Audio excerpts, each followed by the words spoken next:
Hey guys, Ash here, coming at you today in Clash Royale with a really great expert player interview with Tag, aka Jake from Clout Gaming. Before we get to that, you guys may or may not have noticed that over the last month or two, I've kind of shifted gears and directions in Clash Royale, really trying to make my channel your one-stop shop for all the real most competitive content on YouTube for Clash Royale. I plan on doing a lot more interviews like this with top players in the game, and also spotlighting and highlighting the best decks for all three competitive modes in the game, whether it be Victory Challenge, Ladder Play, or of course Classic Tournaments. So enough talk about me and my channel, guys. Let's bring in the guest of the day. Tag, thanks so much for coming on, man. Yeah, no problem. Really excited to talk to you. You definitely have come with very high recommendation by everybody I've talked to. So why don't you just start out a little bit and tell us about your player history, you know, when you picked up the game, how you picked up the game, and kind of how you found your clan and ended up where you are right now. So what ended up happening for me was I started off the game with my brother being really into Clash of Clans. Mm-hmm. And he just showed me Clash Royale. I didn't really think of anything of it at first, and I just kept blowing him off until I eventually decided to try it, and I got hooked on it the first day. I think I played 50 or so games. Oh, nice. I was hooked ever since. Were you gemming your chest, or were you just going playing for the heck of it? I was playing for the heck of it, using Nice. Scouts and Army, not really knowing what I was doing. And then I eventually got to the point where I was playing a lot people much higher level than me, and I was getting discouraged, and I decided to buy some giant chests. Mm-hmm. So within a month, I was around 3K, Mm-hmm. and I was very under-leveled, but I was just using Hog Rider, and it wasn't really. Hog Rider was really OP back then, so everything was really fine, and I left my original clan and joined Clout Gaming, and I eventually got an account to play on from Clout, and I was pushing on that for a while. I got recognized by Clout around that time because I got 18 global. Nice. And then everything kind of took off from there. So cool. So why don't you tell us about when did you discover that you were, really above average in terms of skill? Was it did it just click immediately for you, or did you learn tips along the way and kind of put it all together, or how did that kind of evolve in terms of your own player skill? So I mean, I didn't really know if I was better than everyone else at first, or just better than the average person, because I knew that everyone there was no tournament scene at the start, so it was really hard to compare yourself with anyone. Mm-hmm. So I would go to Clout Gaming, and I was in Clout Stars at the time because I didn't actually have enough points to go to Clout Gaming because I didn't gem. Mm-hmm. And Clout Gaming, I just practiced there for a while, and it ended up being really good. I was beating almost everyone there, so nice. it showed something. So, yeah, of course. High ladder wasn't everything. High ladder doesn't matter that much at all. Yeah, do you find tournaments to be more challenging than ladder play in general, or? Tournaments in the 15Ks were very challenging.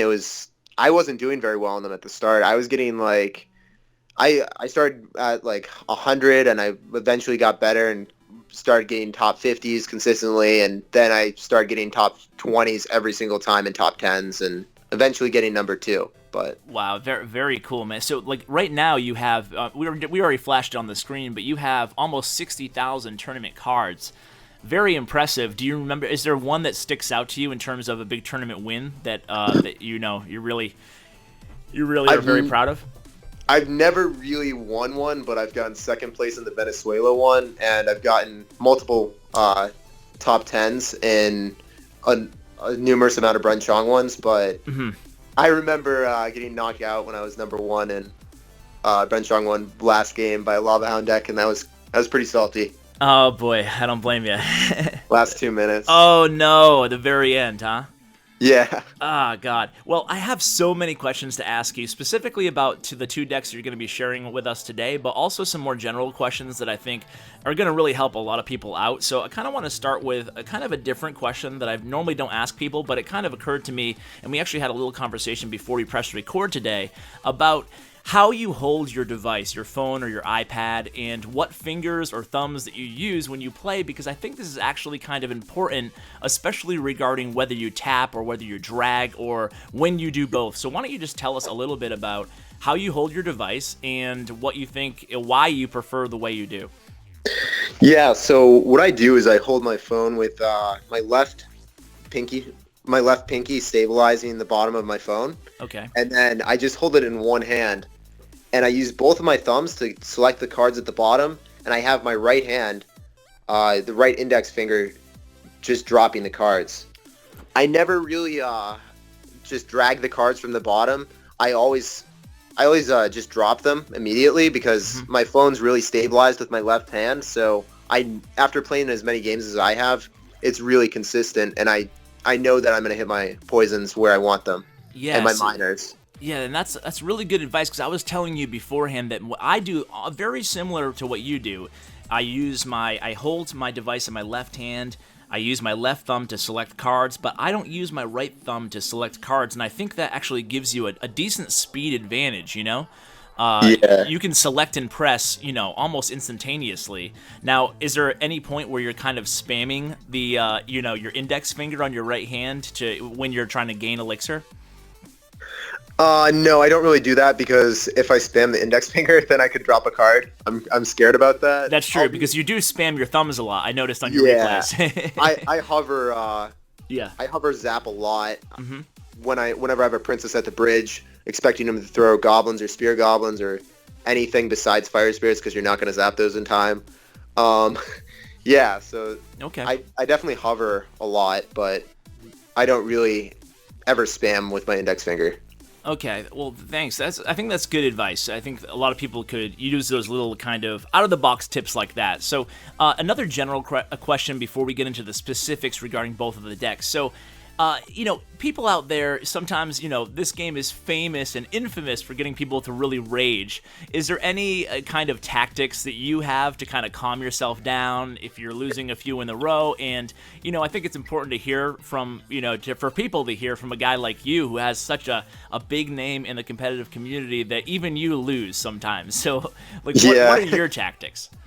Well, I mean, right after you get minor minion hoarded and you don't have poison or anything to deal with it, it feels really bad, and you might want to rage. Yep. But definitely the thing that keeps me going is saying good game, well played at the end of every game. And if you just do that consistently, even if they BM you, it's gonna get you in the mindset of just not really caring, or you're gonna be kind of unfazed by it. That's at least what happens for me, is just getting in, like almost like a ritual of just saying good game, well played, and just not really doing much at the end.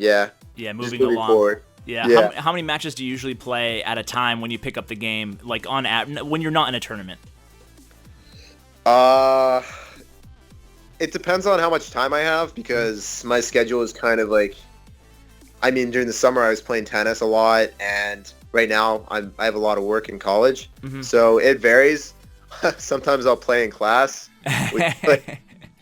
it's not, I don't know. Sometimes I'll play, if you're really trying to push or play a lot in challenges, like I wouldn't advise playing more than 5 or 6 games, or like maybe one challenge. But if you play like 2 or 3 challenges in a row, you're just going to get burnt out, and you're not going to want to pick up the game for a while. So that's really solid advice, I think. I wouldn't play more than 20 games ever. Yep. Even if you're winning, I feel like your quality of play does go down after a while, like you get a little bit sloppier, or I'm sure we've all been there where you have that frustrating loss, and then the next match you're like overly aggressive at the beginning because you can feel that rage kind of bleeding over to the next game, But let's talk a little bit about your decks. And the first one that we're watching actually right now on the screen is this 3 Musketeer deck. And it seems like 3 Musketeers everywhere right now. And you have this deck this is your tournament deck that you're really very successful with. So why don't you tell us a little bit before we get in? I have tons of questions on this deck specifically, but why don't you just give us an overview of the deck and tell us a little bit about what you're trying to do with this deck? All right, so this deck is it's a Three Musketeer deck that really focuses on cycling and using minor poison to finish off the weakened tower after you've already done damage to a split push, or after you've already done damage with a split push. And it's kind of weird that you don't really see a mini P.E.K.K.A. or anything that you would think that can kill a giant or a lava hound, or like, I mean, it's really hard to say that this deck is going to beat tanky decks or decks that like build up a huge push like a P.E.K.K.A. But once you see it in play, you're going to split push, and they're going to lose a tower if they don't commit anything to defending. So they're not actually able to defend. They're not actually able to commit everything to one side. So that's what the entire deck is. You're essentially building up the elixir advantage with pumps because you have a skeleton and ice spirit cycle and princess, and you're really able to get the elixir advantage. You also have minor poison to get rid of their pumps, and once you get the elixir advantage, it's really hard to stop Three Musketeers cost effectively. Yeah, absolutely. So I think let's just focus a little bit on Three Musketeers, which is obviously your big main win condition of the deck. So when you have the Three Musketeers, I notice that sometimes you play it behind the King Tower, sometimes you play the Three Musketeer card in front of the King Tower. Why don't you tell us a little bit about how you decide where to play the Three Musketeers and where to split them? Yeah, so what I always try to do is I always pump up behind my towers. I never pump up in the front. Okay. Because if you pump up in the front and you split your Musketeers behind or in front of your tower, then you know that it's just going to be a bad time because they're going to get great value poison. So if you pump up in the sides and split your Musketeers in the middle, then there's no way for them to get a value poison. And you always want to split your Musketeers with the two on the weaker side or on the tower that isn't the weakest. You want the Two Musketeers going on the tower that has the least amount of damage on it. Oh, interesting. So why is that? Because they're always going to poison zap it. So okay, so you always have the Two Musketeers. When you split them, obviously you have one Musketeer in one lane and two in the other lane. So you're always sending in this. Say you have 500 hit points on one tower and a full health on the other tower. You're always sending your two on the full health side. Yeah, definitely. Okay. I also try to. Well, it actually depends. When there's a tank coming at me, I really wanted them to. I always try to split 2-1, and I try to get the one going in the direction that their push is going. So like they're always going to giant poison the Two Musketeers, or they're always going to poison the Two Musketeers, and if they leave the one Musketeer going towards their Lava Hound or Giant, you can get off a poison on their push. You can get off a Knight, and you can get off Ice Spirit, which really it actually nullifies their Giant push or Lava Hound push, and they're actually not able to do anything. Yeah, you can take down a tower with that for sure. Yeah. They spent so much on just defending. Yeah. So okay. So why don't we go slow motion through a typical Three Musketeer split? So you split your Three Musketeers. I imagine the next thing you're doing is waiting to see what the opponent does. Yeah, definitely. This deck is really reactionary, and if they drop down, I've seen them drop down pumps. You can minor those. If you want to really put the Ice Spirit with typically with the Two Musketeers and the Knight with the solo Musketeer though. It's okay. Yeah. So that's going to be more often than not your combination. So do you ever do a minor with with one side and the Knight with the other, or does that leave you too low on elixir? I don't really like doing that. It definitely leaves me too low on elixir if it's not double overtime or. That's actually a good time to mention. How does your Three Musketeer split strategy change in the double elixir overtime? So, I actually don't like pumping up in double elixir overtime if I feel really stressed. But if I'm not really stressed, and it really depends on the deck you're playing. If you're playing against a hog deck, and you can easily just get minor poison on their tower, and their tower's at like 1,000 HP, you just want to split your Musketeers in the middle and not really pump up. Okay. So, tell us a little bit about if you have one tower down offensively. Are you mostly playing your Three Musketeers on the opponent's side in that little sweet spot there, or do you still split them at that point? It really depends on what running, I'm kind of scared of doing that, because if they have a giant and they just soak up the damage and drop down a mini P.E.K.K.A, you're kind of screwed. Yes. So it really depends on their card cycle. You have to know their card cycle. Do they have giant in hand to drop down, or are they running like a hog deck with nothing to even deal with that? Okay, that makes sense. I typically just drop my miner in the sweet spot where even if there's if there's already a tower down, they can't actually hit it, and then you miner poison the tower if they're pretty low. Typically, when it's 1-1 in towers, because you're doing the split push with the Musketeers, you already probably had damage on the other side. So this deck really thrives in that environment, and miner poison in that situation is really good too. Awesome. Yeah, that's definitely noticed that in all my Three Musketeers split play, is that, half the time, even when you lose, you'll have both of their towers down to, a significant, a lot of damage off them because of all the splits, So what, how about, tell us a little bit about the role of the princess in this deck, because you did mention that the princess is played much differently than in, say, a control deck or something like that. So how are you using the princess in this deck, and is there any kind of substitution people can make for the princess if they don't have her? Yeah, there's actually a great substitution for the princess in this deck, but it's fire spirits for just dealing with minion hordes, and you need the splash damage of the princess, but fire spirits are like a one-time thing, and the princess stays on the map. The princess is really great in this deck specifically because when you use it, you're continuously maintaining control on the board. It's unlike the fire spirits, but the fire spirits are generally sometimes better when dealing with like minion horde miner in a lot of circumstances. Interesting. Have you ever tried a furnace in a deck like this? I would be really scared of using Furnace, because then you have too many things that you have two buildings, and then you have Musketeer, right? So too much poison, or whatever, It's already hard to manage with one building. Yeah, so if you play Three Musketeers, this might help out your competitors here, but maybe you can answer. But if you play Three Musketeers, if you split them against an opponent, first play of the match or whatever, what is the scariest thing your opponent can do? What is the best counter your opponent can have to a Three Musketeers split play? I literally hate splitting it at the start. I don't really like doing that. The first time that you do, that's actually a valuable piece of information in its own right. But, when you do play the Three Musketeers, what's the worst? Or do you just like to get a feel for what they have first? Oh, I'm really scared of people running like regular trifecta with Valkyrie Ice Spirit. That kind of wrecks the deck. Yeah, that's true. And then... Well, you said you don't play Three Musketeers if you have it in your opening hand. Let's say you have an opening hand with Three Musketeers and no pump. Let's just say you have, neither of your one elixir cards either, so you can't just cycle over. What are you doing? Let's say you have like Night Miner. I don't know, off the top of my head, I don't know what, but you know what I'm saying. Like, what is your what are you gonna play if you don't want to play Three Musketeers in the beginning? So Night Miner, Princess, Poison. You want to say? Yeah. All right. So what I typically do is, I would typically drop the Princess. That's a really easy cycle card.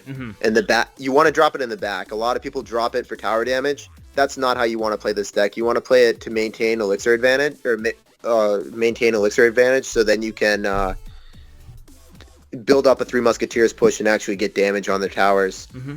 You're gonna get 300 damage maybe with the Princess, and it's really not worth it. Then they use a mini P.E.K.K.A or they use goblins, and then you have to deal with those, and it just spirals. You want to have the actual control of the board. I sometimes cycle Miner at the start on the tower because you have poison. If they pump up, you can poison it. That's why I like running decks with Miner poison. You're actually able to punish if you have to cycle Miner at the start. Yeah, I don't really like dropping Knight at the start, but sometimes I do. Okay, that's solid. Well, we've taken a lot of time on this deck. Let's kind of move on to your ladder deck here. Why don't you tell us a little bit about what the goals of the ladder deck are? Yeah, so the ladder deck is... and why you really prefer it to the tournament deck, I guess. Yeah, it's really safe. You have the Princess, Miner, Goblins, Mini P.E.K.K.A, Ice Spirit. You have a really good defense that can be converted into offense relatively easily. And I like having just Miner and Princess doing chip damage on the tower, and you're typically. I think the best thing for ladder right now is running an Inferno, because you're always going to play like those over-leveled giants or over-leveled. That's true. Yeah, that's the thing that I've been requesting forever. I've requested Mini P.E.K.K.A and Inferno, and they're so much higher than all my other rares. My other rares are literally 2 or 3 levels below. It's gonna be interesting to see if the Inferno Dragon has a home, especially in the meta with so much giant play, and tank play. Yeah, I don't know about it. I think they're just the Musketeer's gonna outrange it, and it's it'll be interesting to see. Yeah, we'll have to see. Yeah, but okay. So what is your main? So obviously, I mean, this might be a little bit obvious, but like, what are your main offensive combinations and in defensive plays besides the Inferno Tower in the ladder deck? So I always use Ice Spirit. Ice Spirit is really great to use defensively. If they're doing like a hog Ice Spirit push, you can drop the Ice Spirit to eat up their Ice Spirit, and then it'll go back on their hog and freeze it. If you see that in, I think, one of the replays, or yeah, not, we actually saw that just a moment ago. Yeah. Yeah, so I use that a lot, and then I like doing Princess on defense. Obviously, you want to, but typically for this deck, you want to place the Princess at the bridge to just continuously get that damage on the tower, the weakened tower. Minor and Princess really. Minor Princess and Goblins do the damage to the tower. So a lot of chip damage with this deck. Yeah. It's really a control deck in a lot of ways. I mean, plus the minor, obviously. Yeah, Log is insane now, too. Yes. I don't know if you saw that, but it can actually push units over the bridge now, like on the other side. Yeah, I noticed that. Definitely. And like you said in the beginning of talking about this deck, it's just running that Inferno in any deck. If someone's struggling in ladder play, it's definitely a solid suggestion to add an Inferno to a deck they're already comfortable in and just see if they have better success. Because having that that basically the only defensive weapon in the game that can take down those tanks is definitely valuable in the current meta. So also wanted to ask you before I let you go is a little bit about your affiliation with Clout Gaming. I know that you head up their tournament clan. Is that correct? Accurate? Yeah, we started a tournament team pretty recently, and it's been doing pretty great. Awesome. And we have a lot of friendlies going on, and we're still looking for new people to come in if they want to try out for CRL. We actually came in 2nd place last season. Very cool. And yeah. So what's the best way to get in contact with you or Clout or whoever you do get into contact with? What's the best way to contact you? Yeah, so I have a Twitter, Mr. Tag You're Pregnant, and then I also have Line. If you want to message me there, you can chat with me directly, Jake PMV. All right, I'll be sure to include those two in the description, guys, if you want to contact Jake, aka Tag, and I'm sure he'll be willing to maybe answer your questions as well if they have any questions that I didn't ask in the regarding either of the decks that you shared. But I've taken up so much of your time already, and you've been very generous with it. So just wanted to thank you again, Tag. You've been very, very awesome source of knowledge here. I think a lot of viewers are going to be happy with all the tips that you shared. So thank you so much, man. Yeah, no problem. This was awesome. Thanks for having me. No problem. Any other shout-outs or anything, or we pretty much cover it all? Oh, yeah, definitely. I just wanted to thank Odyssey for always practicing decks with me. He was the guy that was in the Canadian tournament. Nice. Yeah, so... All right, so Odyssey. Yeah. Shout out. Awesome, man. All right, well, hey, thanks again, man. Appreciate it. No problem. Right. See you around. Take care.